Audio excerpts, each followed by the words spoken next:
Olá, pessoal. Eu sou Gisele. Eu, Tiago, Guilhermina e Ludmila, nós somos Obstetrícia em Foco. E hoje a gente vai explorar o universo da gemelaridade. Você, grávida de gêmeos, mãe de gêmeos, ou tem curiosidade sobre o assunto, fique com a gente. Você sabia que existem vários tipos de classificação para gêmeos?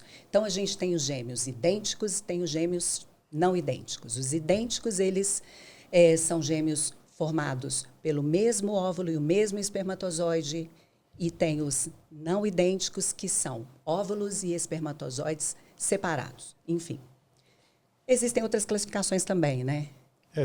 Talvez seja interessante falar, explicar para os ouvintes sobre os tipos de gemelaridade da forma mais simples, até porque aí, a partir daí a gente consegue falar sobre cada uma delas e trabalhar os fatores de riscos, os riscos maiores que acontecem em cada uma delas. Então, acho que a gente pode começar falando sobre quantidade de placenta, quando que é uma, quando são duas, e como que isso... E aí a gente passa a falar de como que isso impacta na gestação e no pré-natal. Os gêmeos que não são idênticos, eles têm duas bolsas e duas placentas, né? Cada um tem sua bolsa, cada um tem sua placenta. Agora, os gêmeos que são idênticos, eles podem ter duas bolsas, duas placentas, quando a divisão ela é muito precoce, né, nos primeiros 3 dias, assim. E tem os gêmeos que têm uma bolsa e uma placenta. E tem o que tem duas bolsas e uma placenta. Depende do momento da divisão, né? Formou o óvulo se encontrou com o espermatozoide, formou o zigoto, e na divisão, dependendo se é uma divisão muito precoce, ela pode ter duas bolsas, duas placentas. Se é uma divisão intermediária, pode ter uma placenta e duas bolsas. E se é uma divisão mais tardia, uma placenta e uma bolsa só para os dois. Justamente. A sorte é que esse gemelar, que é uma bolsa e uma placenta, que a gente chama de monocoriônico e monoamniótico, a incidência ela é muito baixa. Uhum. E normalmente são as gestações que complicam. E são as gestações que têm indicação formal de uma cesariana, né?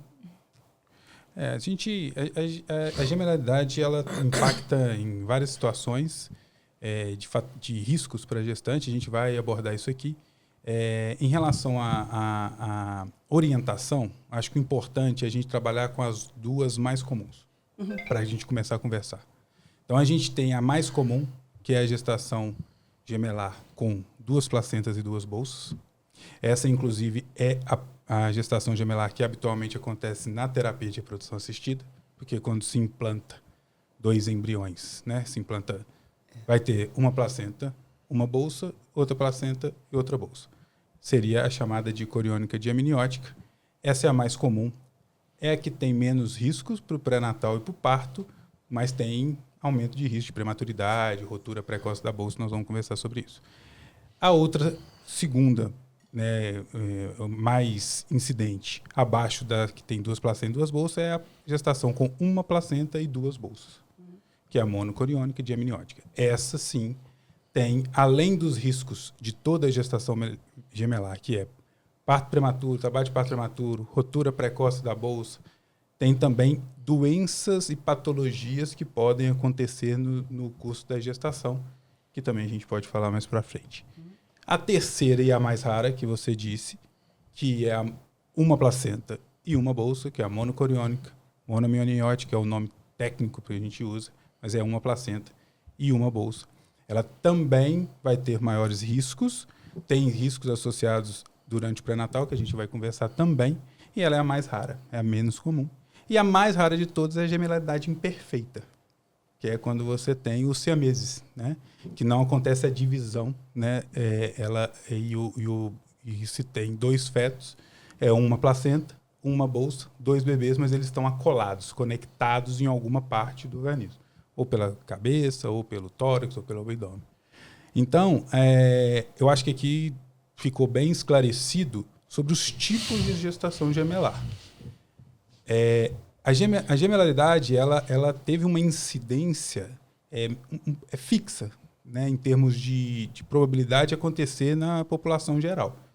E de mais ou menos uns 15 a 20 anos para cá, mais 15 anos para cá, aumentou muito a incidência por causa da terapia de reprodução assistida. Então, a partir do momento que a gente tem as fertilizações in vitro, né? E cada vez isso sendo mais comum, porque as mulheres estão deixando para engravidar cada vez mais tardiamente, então acaba que muitas vezes não consegue engravidar, né, de forma natural, vamos dizer assim, e tem que recorrer à terapia de reprodução assistida, e acaba que muitas das vezes são implantados mais de um embrião, né?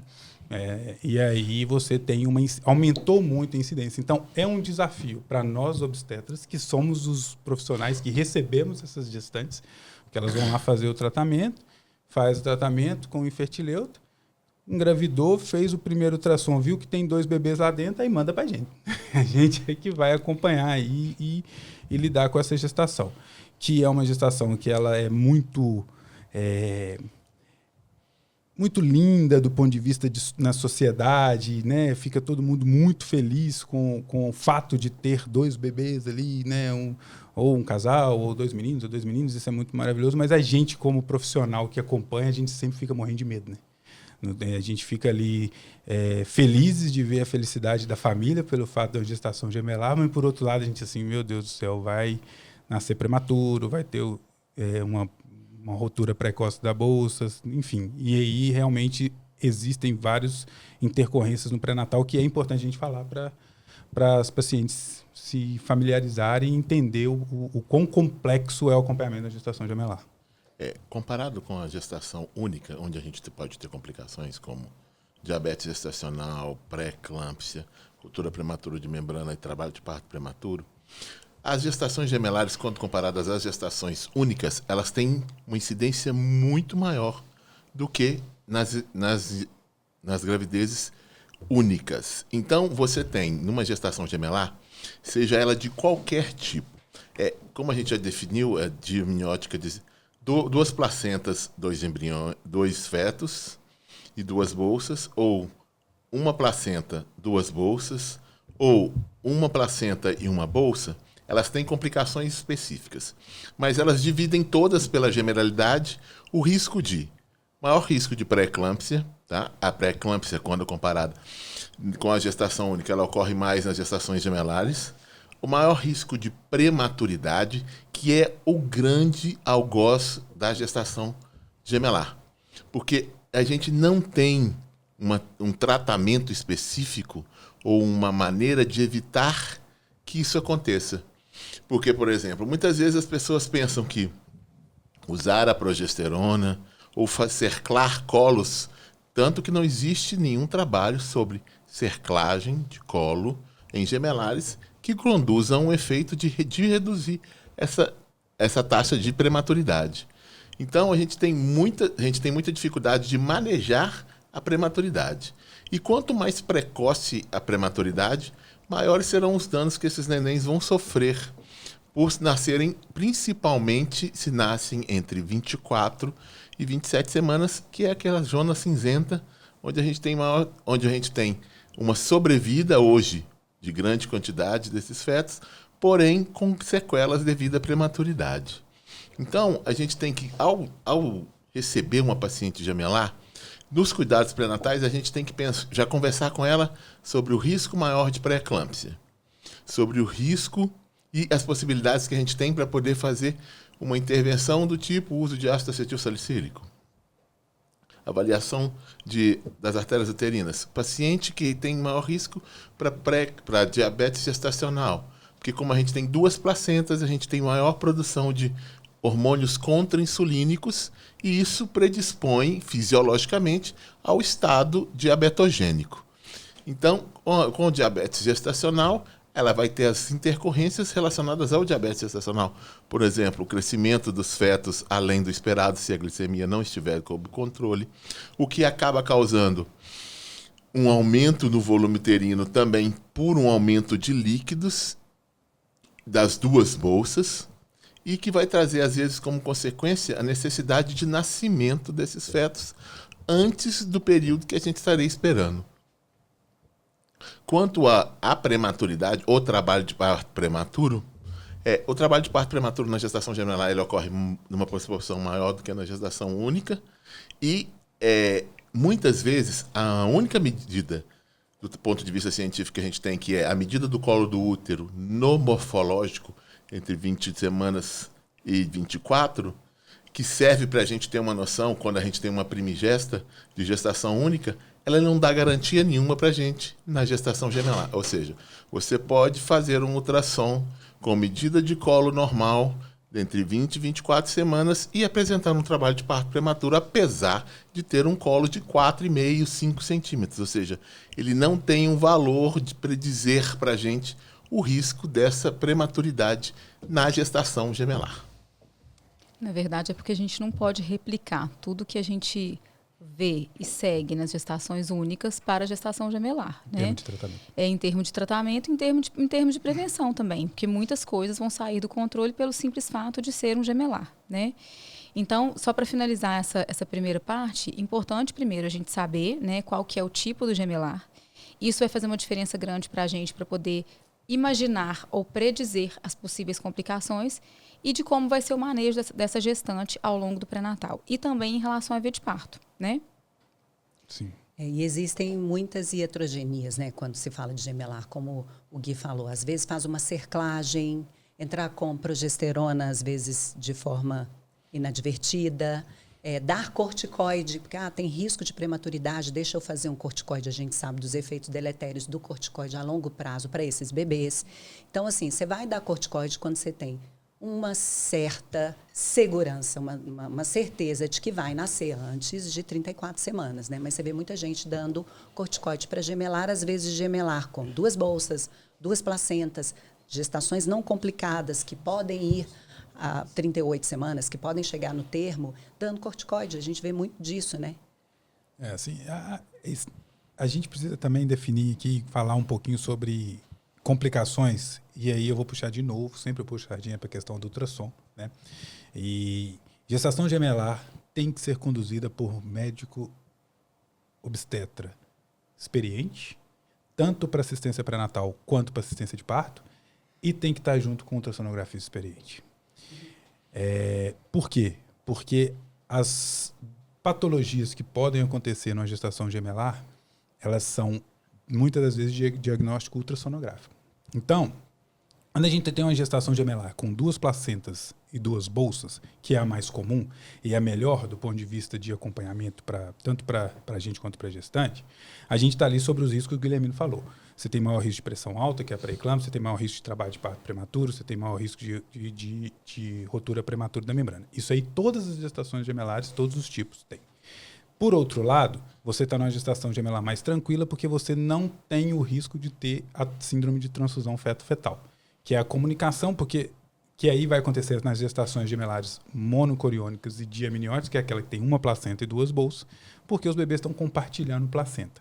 Não vamos entrar em detalhe aqui na fisiopatologia, é extremamente complexo, mas a síndrome de transfusão feto-fetal, que nada mais é do que um bebê passar sangue para o outro, e isso vai complicar para os dois, ela é de diagnóstico ultrassonográfico. E o diagnóstico tem que ser feito, não pode deixar de ser diagnosticado, porque existe tratamento intraútero hoje eficaz, que seria o uso do laser, né, intraútero, para fazer a separação da placenta. Então, isso é importante a gente deixar claro que qual que é a importância aqui para as ouvintes, né, para as gestantes, né, para as mulheres que porventura vão engravidar e vão ter gêmeos e tudo mais, frente a uma gestação gemelar, você tem que correr atrás de pessoas experientes e capacitadas para lidar com a sua gestação. Porque senão vai ter problema lá na frente e aí você não vai ter tempo de intervir. E não vai ter tempo de fazer o tratamento adequado. Né? Então, a gestação com o grande dificuldade para nós, tanto do ponto de vista como médico obstetra, como ultrassonografista, é lidar com a gestação de uma placenta só. A gestação com 2 placentas, a gente sabe que a gente pode ter ali um bebê que vai crescer menos do que o outro, dá uma diferença de peso por questão de superfície de implantação na placenta no útero da mulher, mas a gente sabe que não vai ter a transfusão feto-fetal, não vai ter esse compartilhamento. Então, a gente está mais tranquilo. A gente vai lidar com a questão da prematuridade, do aumento de risco de pressão alta, ok.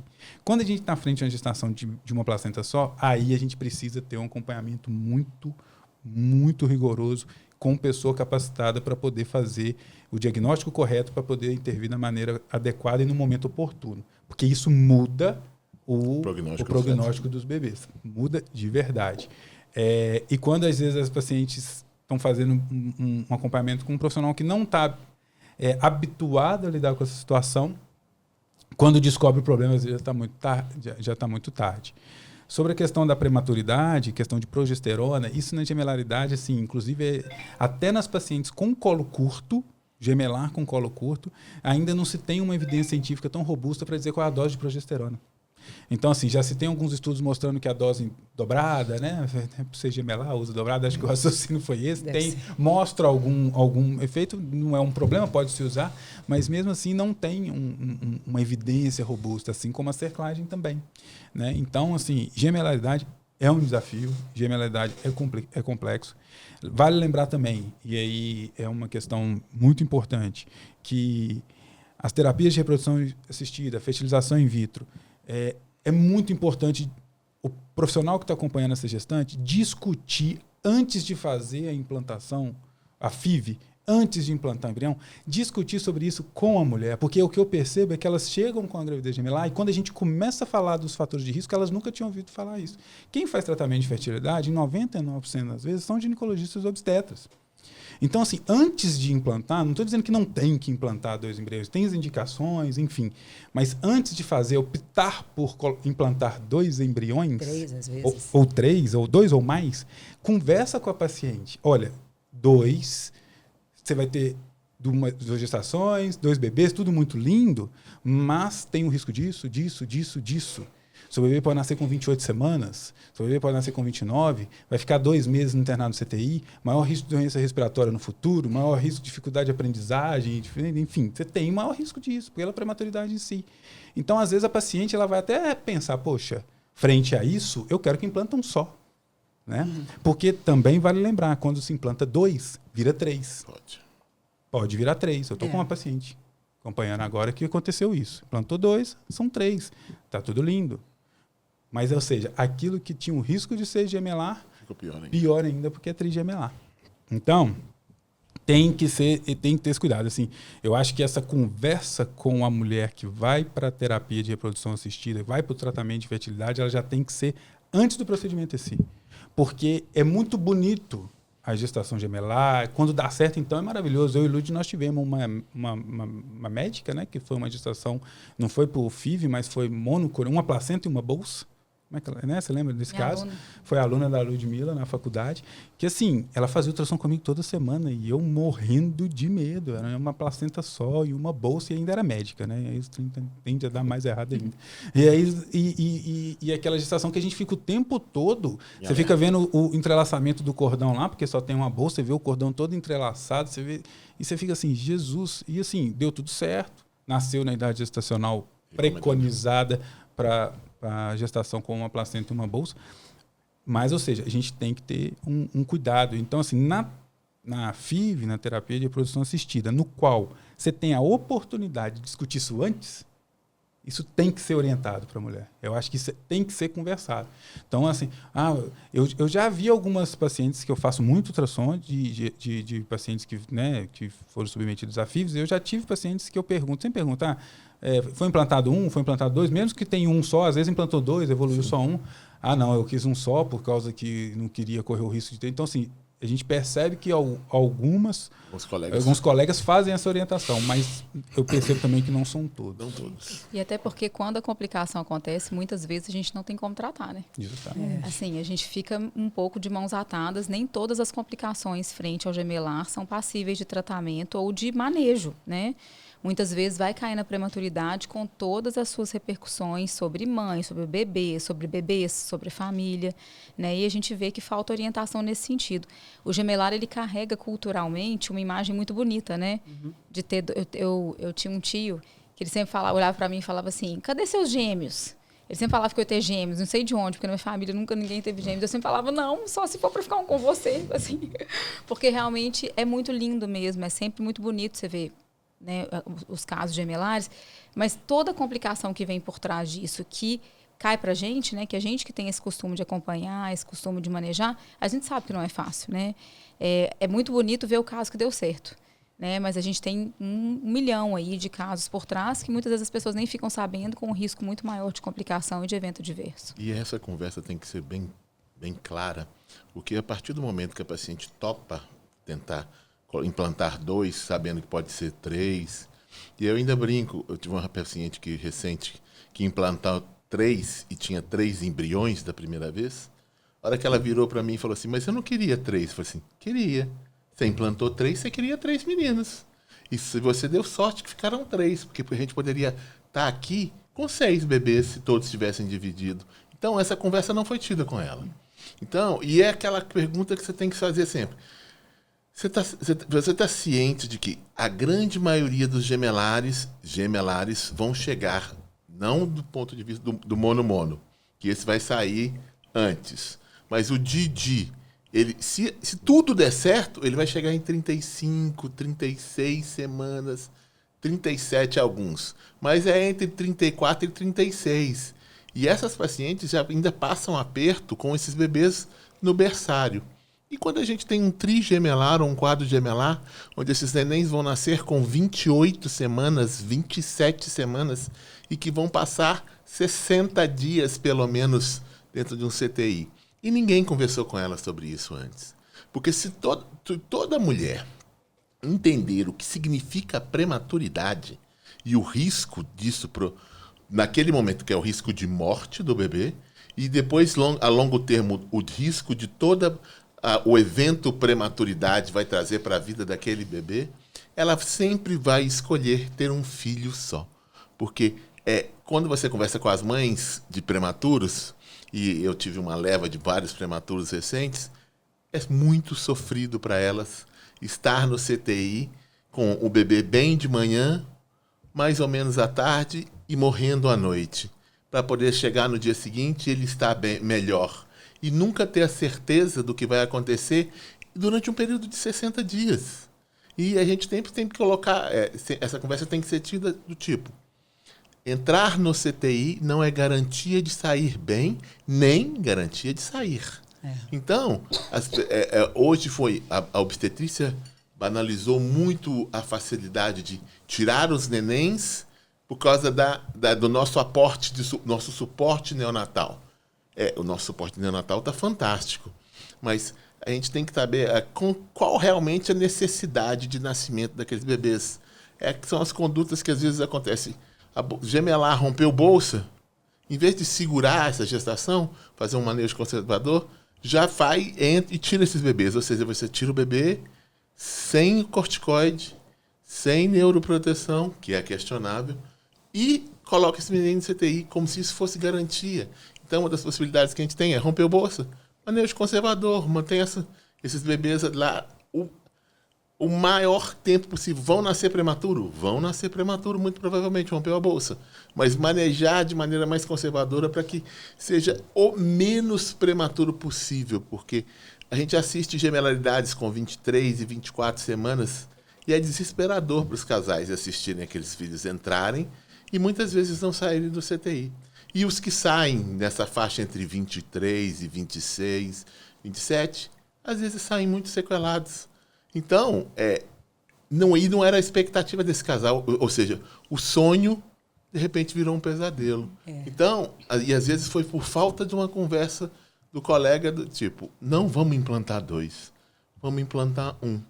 Ou, não vamos implantar 3, vamos implantar 2, sabendo que 2 a gente ainda tem risco de ter um terceiro.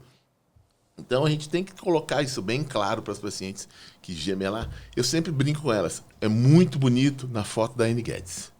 É lindo, mas você não tem noção da função que é aquilo por trás. O que acontece? Eu vejo que as pacientes de FIV, né, de fertilização assistida, elas pensam o seguinte, elas querem que dê certo. Então, ela pensa, se implantar 3, a chance de dar certo é maior do que se eu implantar 1, que se eu implantar 2, mas e também elas querem gemelar, né? As pacientes parecem um sonho assim, né? A sociedade romantiza muito essa questão, como a Lud falou. Então ter gêmeos, isso, nossa, ela se sente um status. presenteada, né, de ser gêmeos. E aí você estava falando da prematuridade. Lembrar que assim, a prematuridade extrema, né, com bebês com menos de 28 semanas, acontece mais em gemelar mesmo. E prematuridade extrema está ligada à mortalidade neonatal, está ligada a sequelas graves. Sequelas graves é paralisia cerebral, cegueira bilateral, surdez bilateral. Eu acho que falta realmente essa conversa, né? Não estou dizendo, né? Não são todos os infertiliotas, muitos conversam, mas muitas vezes a paciente chega de uma terapia de fertilidade, né? de reprodução assistida, e ela chega e fala exatamente isso. Não foi conversado comigo a respeito disso. Ela não tem noção da gravidade, no que pode acontecer, da prematuridade extrema, não tem noção. E ela fala, muitas vezes ela fala, se eu soubesse, eu não teria implantado 3. Você vê isso muito acontecer. E muitas não sabem também que, às vezes, implantando 1 tem a chance de virar 2, né? Exato. E aí você pensa, implantar 3 tem a chance de virar quantos? Mas é engraçado elas não sabem disso. Mas o que elas sabem, o que muitas vezes é o passado para elas, é vamos fazer 2, porque a maioria das vezes fica um só. Sim. A gente sabe que Sim. isso é isso frequente. mesmo. Mas, mas essa também. conversa tem. Não, vamos botar 2 e fica um. Mas a conversa do contrário é que está faltando. Mas também ao botar 2... Pode ser que seja pode 2. ser que sejam 2 mesmo e pode ser que sejam até mais. 3. Então, essa é a questão, né? A gestação, inclusive, assim, outra coisa, a prematuridade, ela está implicada também até, é até bom a gente falar assim, porque a gente vê hoje muito mais diagnosticado e muito mais, a gente vê no dia a dia, a gente vai num shopping center, a gente vai num ambiente que tem muita criança, a gente sempre está vendo hoje um diagnóstico, uma quantidade de diagnóstico de autismo muito grande, muito elevado. E a gente sabe que o autismo é uma doença multifatorial. Sim. Não se tem uma causa única. Mas a prematuridade ela está entre elas. E a gente vê a incidência maior de autismos em bebês que nasceram prematuros e gemelares.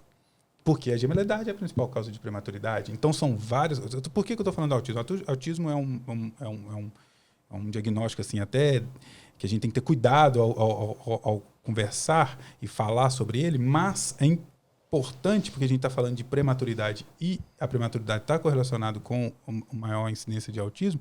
Por quê? Porque a sociedade vê muito hoje os diagnósticos de autismo. A gente vê essas crianças. Então, até isso as mulheres têm que entender, às vezes têm que perceber que não ter um bebê prematuro, né? Claro que fazendo de tudo para esse bebê chegar no termo, é um objetivo, assim, eu converso muito com meus pacientes, olha, estamos no bebê a termo, é para se comemorar. Sim. Né? Na gemelaridade, então, mais ainda, é o sucesso do sucesso do sucesso, porque, como o Guilherme disse, a maioria, mesmo os de 2 placentas, com as 2 bolsas, são raros os que vão chegar ali a 37, 38, 39 semanas. Né?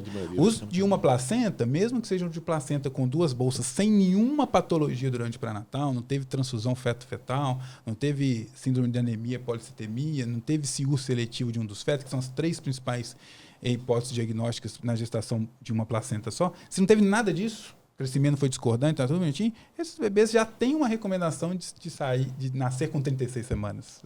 Né? Então, ou seja, eles já vão nascer prematuros. Isso se não entrar em trabalho de parto, se não romper uma bolsa, se não fizer várias outras coisas, fizer uma pré-eclâmpsia.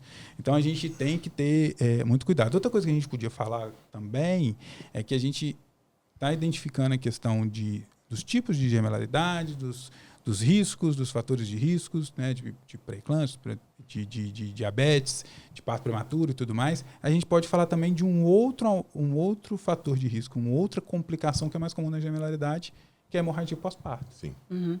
A gente pode falar até antes da via de parto. Acho que vale a pena a gente falar sobre via de parto.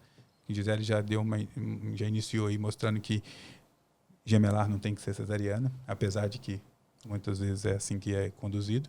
Mas acho que a gente pode começar a falar um pouquinho agora sobre via de parto nas gestações gemelares e a gente falar depois disso do maior risco de hemorragia pós-parto também. Então, as pacientes têm que lembrar, quando elas têm uma gestação gemelar, que se elas pretendem ter um parto via vaginal, a primeira coisa que ela tem que fazer é escolher um profissional com experiência em condução de partos, que a gente chama de partos desafiadores. Por quê? Nem sempre os 2 bebês vão estar de cabeça para baixo. Às vezes um bebê vai estar de cabeça para baixo, o outro sentado. cabeça para baixo atravessado. E, neste ponto, é absolutamente possível o nascimento dos 2 bebês pela via vaginal, desde que os obstetras que acompanhem tenham experiências para ou realizar uma versão externa no segundo gemelar após o nascimento do primeiro. Interna? Versão externa.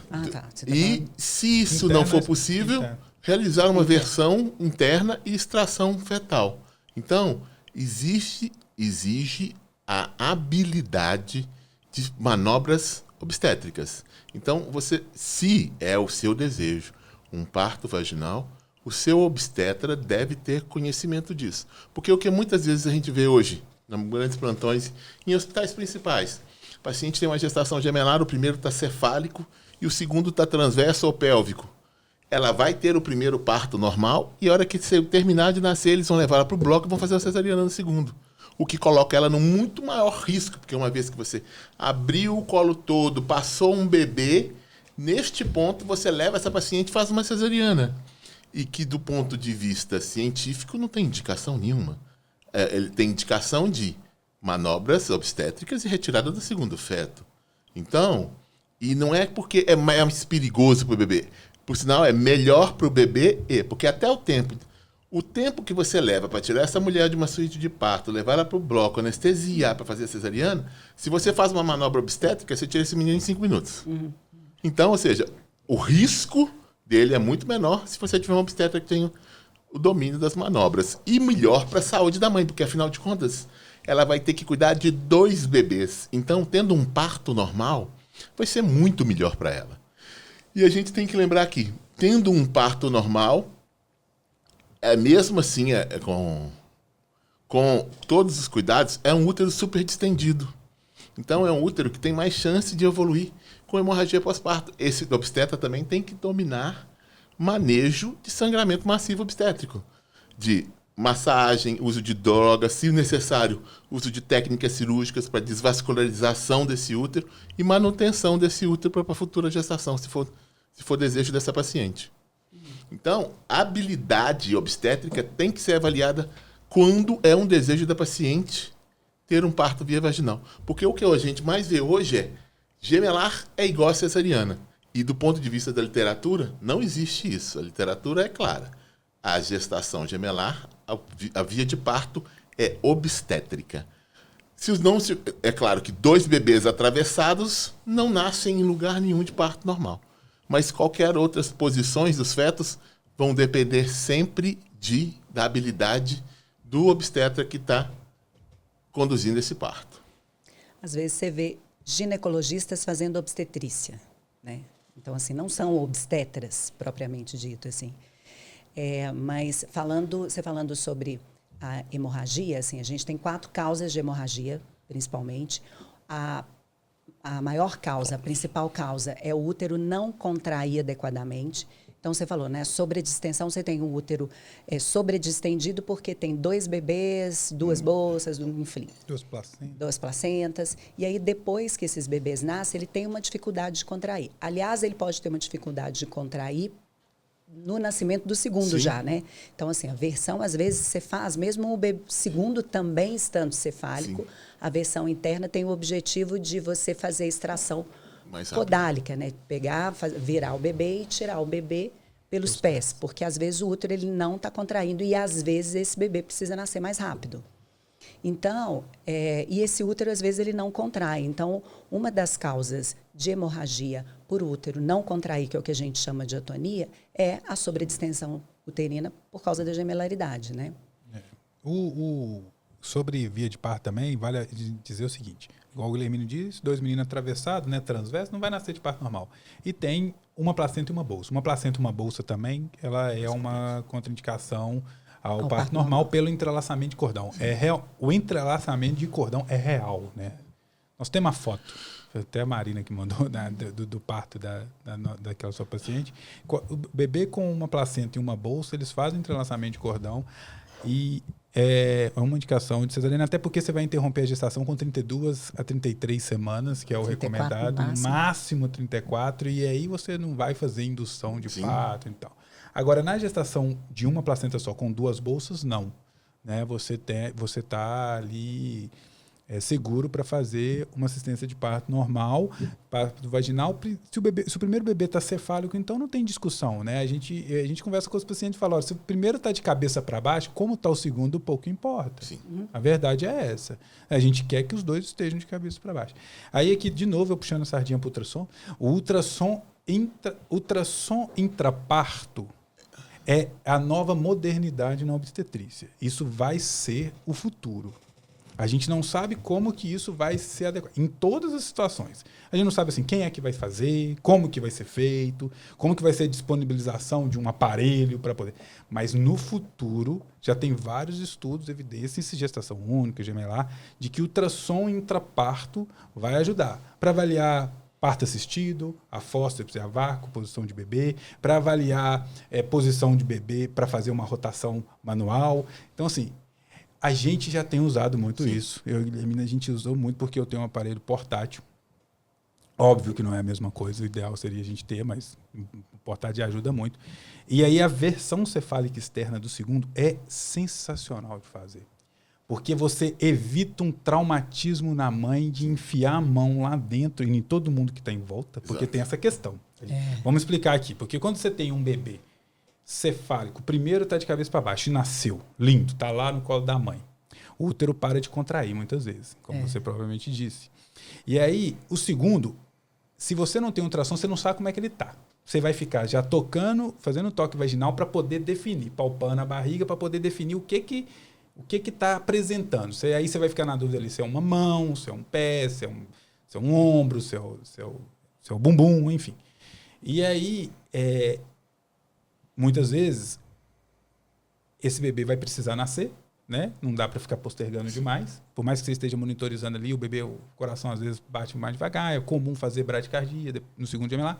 E aí você vai ter que fazer o que você disse, que é perfeitamente recomendado, que é a versão interna. A gente vai introduzir a mão lá dentro, a mulher com anestesia, ela não vai sentir nada disso, de dor, mas a cena é muito forte. Hoje, no parto hoje, que tem o fotógrafo, tem o marido, às vezes tem um outro acompanhante, tem um monte de gente, não é mais, né? Hoje, assim, o parto tem da gente introduzindo nossa mão lá dentro da vagina para puxar o pé e tudo mais, para trazer. Isso é assustador. É lógico que a gente não faz isso com a mãe sentindo dor, mas para ela é assustador. E aí a gente fez recentemente em alguns pacientes, eu e Guilhermina, e isso é recomendado, isso vai acontecer cada vez mais, isso é interessante, que a partir do momento que nasce o primeiro, você avalia do ponto de vista ultrassonográfico como esse bebê está posicionado lá dentro do útero. Isso aí já te ajuda todo mundo. E aí você consegue fazer uma versão cefálica externa, ou seja, você não está introduzindo nada lá dentro da... Você está fazendo uma versão cefálica do segundo bebê, né, com manobras, né, no abdômen, externa, que já externamente, para cefálico. Então, às vezes, o menino está transverso ou está até pélvico, e você vira ele para cefálico, que é muito mais fácil. A última paciente nossa foi assim. Então, assim, eu sempre fui um crítico com essa questão de ultrassom intraparto, né? Eu sempre fui crítico com essas questões de ultrassom, essas modernidades. Aí eu comprei o meu ultrassom portátil, que é o meu brinquedinho, e aí eu tô com ele lá, né? Eu já lido com ultrassom há muito tempo, eu tenho usado, até nos meus trabalhos de parto, quando eu tenho que examinar a paciente, eu faço o exame de toque, eu avalio a posição do bebê pelo meu exame de toque, vou lá e faço com ultrassom para ver se a minha avaliação está certa. Isso é sensacional. Agora, uma coisa, Thiago, você está falando da versão externa cefálica, assim, a versão externa cefálica é para colocar o bebê cefálico. Sim. Agora, tem situação que ele está cefálico e que não consegue nascer por causa da contração ineficaz. E, às vezes, você tem uma situação de estado fetal não tranquilizador que ele precisa nascer. Aí, o que tem para fazer é a versão interna, que é o contrário da externa. É pegar um bebê que está cefálico e virar ele para pélvico. Justamente. Então, assim, a questão da via de parto é essa, assim, tirando a de uma placenta e uma bolsa, então, primeiro para as gestantes entenderem. Não tem indicação de cesariana e gestação gemelar. Tem gestação múltipla, é necessidade de cesariana. Se ela quiser. Sim. Ponto. Se ela não quer, ela tem meios para isso, para ter o parto normal. Outra coisa que eu acho que vale a pena a gente deixar como recado interessante, que eu acho. O segundo bebê, ele nasce pior. Sim. independente se é Do parto tipo normal ou do parto. cesariano. Isso é muito importante dizer, porque a gente sabe na nossa prática que o segundo bebê pode ser o parto vaginal lindo, nasce o primeiro lindo, o segundo neném ele sempre nasce Assustado. assustado, Emocionado. E no cesárea, a gente já fez muito cesárea, é a mesma coisa. Vai fazer às vezes uma cesárea eletiva, nasce o segundo Emocionado. é mais cansadinho. Então é importante a gente já deixar esse recado, porque os obstetras que querem já indicar uma cesariana gemelar é um dos motivos que eles falam. Não, porque o segundo menino vai nascer muito mal, vai demorar de um para o outro, não pode, a placenta vai querer sair antes, e ele vai ficar sem oxigênio, enfim. Então, não é indicação de cesariana absoluta gemelar. Se o menino tá o primeiro bebê de cabeça para baixo, então, não importa como está o segundo. E é claro, se o primeiro está sentado, aí é um parto mais. A conversa é bem mais complexa. Mas ainda assim é possível. Sim. É possível, mas é mais complexo. Essa conversa entre o obstetra e a mãe, a confiança que ela tem nele, a experiência que o obstetra tem no parto pélvico. Porque na residência eu já vi um gemelar pélvico, já internei triste, falando, não, vai ser cesariana. E o chefe falou, não, liga o soro. Eu olhei com aquele sorriso de R1, feliz. Chefe. Foi Humberto Sucato. Liga o soro. Aí eu falei assim, vai nascer de parto normal? Ele, vai. Eu fui o melhor plantão da minha vida. Assisti 2 meninos nascerem sentados. E você vê que é possível. Nós não estamos falando disso numa primigesta, às vezes. Mas já era uma segunda gesta, com um parto normal anterior, nasceram 2 meninos pélvicos. Ou seja, é absolutamente possível. Você só precisa achar o profissional que faça isso. Porque o que a gente vê muito, as pacientes têm que pensar, porque muitas vezes o que a gente tem hoje na obstetrícia é a cultura do medo. É o medo, tudo é perigoso, tudo pode acontecer.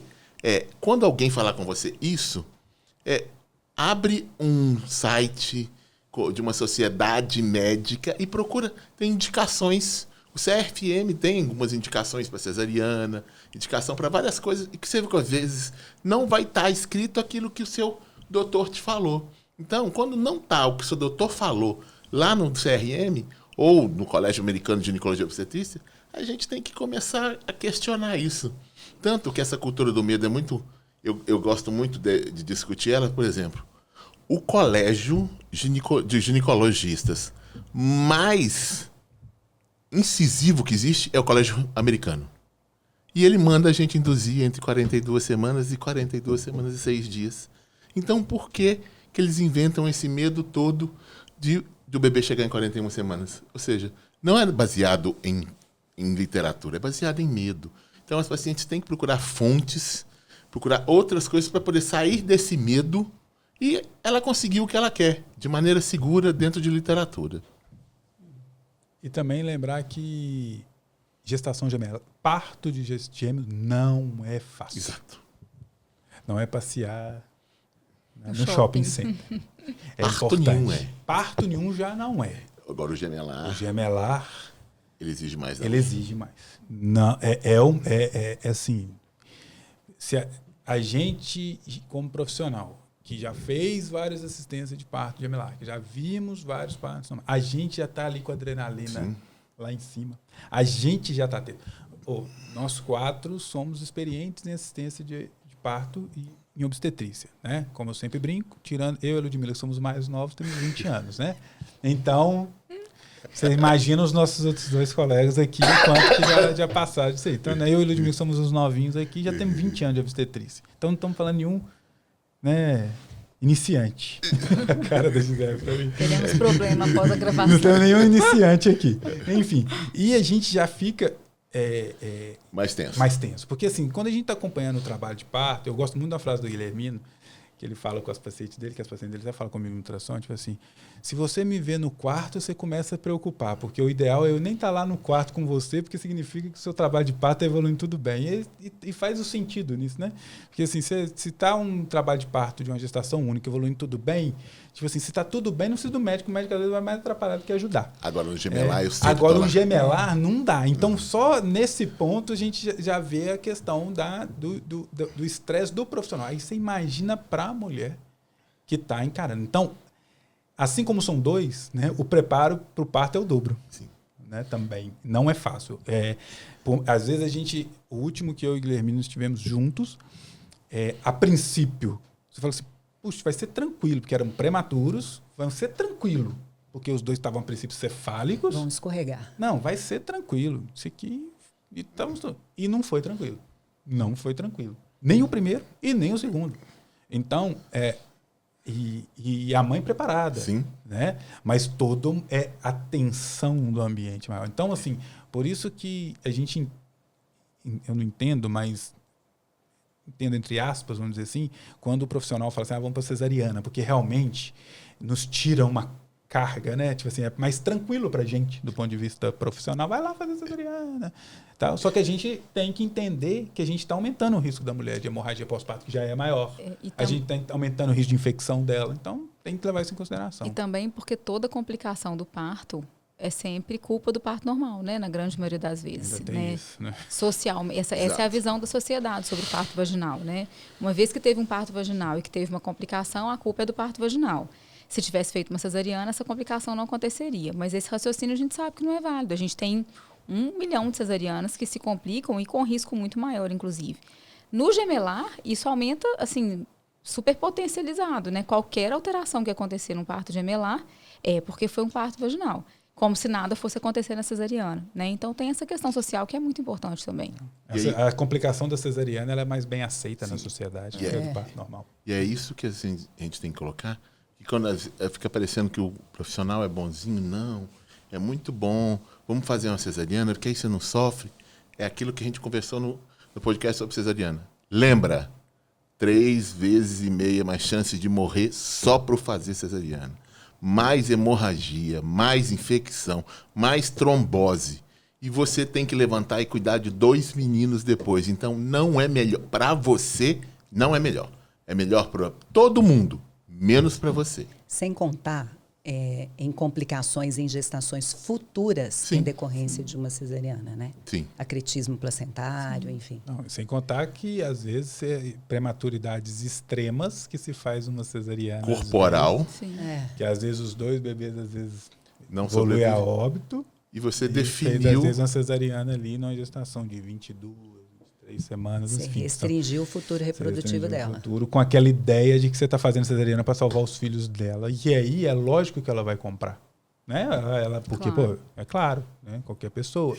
Então, isso é delicado, né, a conversa, mas a gente tem que ser real nesse ponto. Já tem um tempo que a gente está fazendo esse podcast. Quem está assistindo já conhece a gente, Do jeito que a gente nossas fala. opiniões.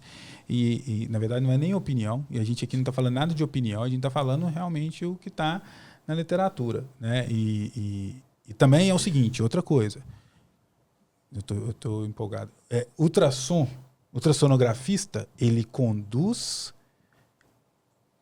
e avalia os bebês. Quem define via de parto é o obstetra. Ultrassonografista que indica parto, procura Ele tá no outro. lugar. Porque tem outro. Vai achar outro bom também. Pode ser até uma pessoa boa. Pode ser até uma pessoa ótima. Ótimo ultrassonografista. Tem outro também, bom também, principalmente em cidades grandes como Belo Horizonte e tudo mais. Por quê? Porque o pior é isso. É o ultrassonografista que acompanha, às vezes, muito bem os bebês e fica indicando a via de parto. Então, não é a função do ultrassonografista. Se ele quer ser ultrassonografista obstetra, faz igual eu. Vai lá, faz ultrassom e faz o parto. Não é verdade? Não faz só ultrassom. Porque se ele faz só ultrassom, é ultrassom. Se ele acha que tem uma indicação de interrupção por via alta, que ele converse com o médico dela. Que ele não fale para ela. Não é ele que vai decidir. Eu vou ligar para o seu doutor. Porque eu vou ligar com a sua doutora. Vou falar com a doutora que tem isso. E eu acho que isso não dá para ser conduzido dessa forma. E o seu doutor, junto com você, vai decidir o que é melhor para você. Porque senão fica isso é muito comum. E eu vejo isso por quê? Porque a gestação gemelar, do ponto de vista ultrassonográfico, é um desafio. A gente tem medo mesmo na ultrassonografia de, às vezes, um menino que está bem hoje morrer amanhã. Sim. Dentro da barriga. Então, às vezes, a gente fica, tomando decisões intempestivas mesmo pelo medo mesmo e pela dificuldade de dar certeza de que aquela gestação está boa. E aí você fica induzindo uma interrupção para você dormir, entre aspas, assim, tirou esses meninos. Mas não pode ser assim que é feito a obstetrícia. Então é importante deixar isso claro. Você está me olhando, você queria falar alguma coisa? Pois é. E a gente tem que lembrar de uma coisa, que quando a gente está falando aqui, a gente vai falar disso mais na frente, quando a gente começa a fazer muita cesariana, a gente tem que lembrar que a gente está criando, nós estamos criando uma doença, né? A doença das cesarianas. Quando você estava na década de 50, você tinha acretismo do tipo, um acretismo a cada 50 mil nascimentos. Hoje, Explica a gente que é acretismo. tem... Acretismo é quando a placenta ela se adere ao útero, ela invade realmente uma porção do útero. Quando a gente fala em acretismo placentário, ela vai, eu não vou definir cada uma delas, é que ela pode invadir um pouco mais metade da parede, ou ela pode invadir a parede inteira, inclusive invadindo outros órgãos, como bexiga, intestino e vasos pélvicos. Então, com essa epidemia de cesariana, a gente está criando os defeitos de cicatriz cesariana, que acabam acontecendo, causando subinfertilidade, por causa do processo inflamatório do local, causando sangramentos uterinos anormais, que a paciente menstrua e tem um ciclo que depois da cesariana ou cesarianas começou a ficar diferente. Começa com uma borra preta, às vezes sangra muito, depois mantém a borra preta por mais quase 10 dias. E nesse intervalo, muita dor. Então, nós estamos criando uma entidade que, essa entidade ainda é responsável por gravidez ectópicas na cicatriz, ou seja, colocando a paciente em risco de rotura e de histerectomia, perda da sua função reprodutiva. Nós estamos criando processos de subfertilidade, ou seja, o excesso de cesariana está criando um novo tipo de doença que inexistia quando a gente não fazia tanta cesariana. Então, não é que a gente não deve fazer cesariana. A gente deve fazer cesariana quando bem indicada. E contar para as pacientes o que pode acontecer com elas, com essa região da cicatriz, até para ela poder planejar uma próxima cesariana, uma próxima gestação. Essa cicatriz está de qualidade adequada? Eu preciso fazer algum tipo de reparo cirúrgico antes de uma nova gestação? Então, a epidemia cesariana mundial, e principalmente no mundo subdesenvolvido, a América do Sul, ela está criando uma entidade nova que a gente está estudando. A gente está criando, por exemplo, mais acretismos placentários que aumentam a chance de prematuridade, de hemotransfusão durante a gravidez, histerectomias. Ou seja, o excesso de cesariana criou uma nova doença que está crescendo em incidência, criando problema para as mulheres, tanto do ponto de vista ginecológico quanto do ponto de vista obstétrico. E não se pode justificar cesarianas por medinho disso ou daquilo outro. A gente tem que trabalhar em cima de dados científicos e o que diz a literatura, porque o excesso de cesariana acaba criando problemas para as mulheres. E o mais assustador, acabando que nós estamos em outro assunto, mas o que me assusta, eu concordo com tudo que você disse, e o que mais me assusta é o seguinte, é que ao invés de nós formarmos os nossos médicos obstetras residentes hoje para ensiná-los e capacitá-los à assistência do parto normal, a gente está ensinando eles cada vez mais a fazer cesariana e treinar cesariana. Então, hoje, o profissional residente, a maioria das maternidades, eles saem sabendo fazer mais cesariana melhor do que eu, melhor do que a gente, que está aqui há muitos anos, mas não sabe fazer uma assistência adequada de parto normal. Então, ou seja, isso é mais um dado que é mais grave ainda. Então, né, você vai criando um problema que não deveria existir ou que deveria ser como era antigamente, incidência habitual. As mulheres também estão engravidando mais tardiamente, então tem mais patologia uterina. Então, essas patologias uterinas também contribuem para esse acretismo, e aí você ainda tem a cesariana que foi feita e tudo mais. Então, assim, é complexo. E, de novo, eu falo sempre, a gente não tem nada contra a cesariana, a gente faz cesariana, a paciente tem direito de decidir pela cesariana, seja na gestação única ou gestação gemelar. Para a gente não ter aqui radicalismo parecendo assim que a gente vai fazer parto normal a qualquer custo, né? Não é assim. Mas a gente precisa também falar da realidade do que está mostrando aí as complicações das cesarianas inadvertidas. Você está falando do residente. Uma vez eu estava pelo Ministério da Saúde numa mesa de uma sociedade de ginecologia e obstetrícia, a gente falando sobre mortalidade materna, né? E aí Você vê um caso que às vezes a mulher tinha que estar com o médico do lado, ele está lá assistindo um parto normal de baixo risco. Então, eu cheguei a falar o seguinte, num plantão, um médico assistir parto normal de baixo risco é desvio de função. Né? O parto para ele é a cesárea, é a distócia, É o gemelar. é o gemelar. Né? Então, enfim, o parto normal de baixo risco, num plantão principalmente, ele é muito melhor assistido pelo enfermeiro obstetra. Né? O foco do enfermeiro é no cuidado. E uma parturiente, principalmente uma paciente com uma gestação a termo, feto cefálico, saudável, no trabalho de parto espontâneo, por exemplo, ela não precisa de intervenção, ela precisa de cuidado, de vigilância. O enfermeiro faz isso muito melhor. Mas né? o residente precisa aprender também, Gisele. Ele tem que ter essa visão também. Porque Quando ele estiver na vida profissional, ele tem que saber quando não intervir. E a gente só sabe quando não intervir quando a gente está fazendo assistência junto com a enfermeira. Eu sou da geração, apesar de ser mais novinho, eu sou da geração de intervenção, como vocês, como a Lute, de intervenção. Quando que eu fui aprender não intervir? Trabalhando com enfermeiro Trabalhando com obstetra. enfermeiro obstetra. Exatamente. Então, eu tive o aprendizado. Eu corri atrás do aprendizado. Ludmila, a mesma coisa. Né? Ela já contou a experiência no Risoleta, a minha experiência também no Sofia, no Risoleta, quando eu fui ter contato com o enfermeiro obstetra. Então, esse profissional médico, R1, R0, ele tem que estar na assistência junto com a enfermeira obstetra na formação dele, porque ele tem que saber quando não intervir. Exatamente. Porque quando ele vai só para parto complicado, o residente, ele vê complicação em tudo. Ele vê complicação em tudo. Aí ele intervém naquilo que não tem que intervir depois. Mas eu estou dizendo assim, a condução de um trabalho de parto de baixo risco é pelo enfermeiro. Sim. E lembra até o professor Henrique Vitor Leite, que foi diretor da maternidade do Risoleta por 10 anos. Eu lembro muito bem de um caso de uma residente que chegou e falou assim, eu não quero assistir parto com a enfermeira obstetra, o enfermeiro obstetra não vai me preceptorar. O meu conselho não permite, não sei de onde ela tirou isso, né? Ele virou para ela e falou o seguinte, eu lembro muito bem, ele falou assim, você quer ver parto normal? Abre o Google. Agora, você quer aprender a assistir uma mulher? Você vai aprender com a enfermeira obstetra. E é exatamente isso. Mas existe Isso é essencial. Eu acho isso essencial para a formação do médico obstetra. Essencial. A gente aprendeu a sentar no chão para Com assistir. enfermeiro. A gente aprendeu um parto na água com a enfermeira obstetra. A gente aprendeu a deixar o menino evoluir, o parto evoluir, sem ter que ficar botando a mão o tempo todo, sem ter que ficar o tempo todo intervindo. A gente aprendeu, foi isso. E a maioria das residências não tem esse É. aprendizado. Não, aliás, às vezes até tem um residente, tem um enfermeiro obstetra, mas que ele não está inserido adequadamente no plantão, né? Sim. Então, eu acho que a lógica da condução do plantão, ela tem que ser na visão do enfermeiro obstetra, como é no Sofia. Sim.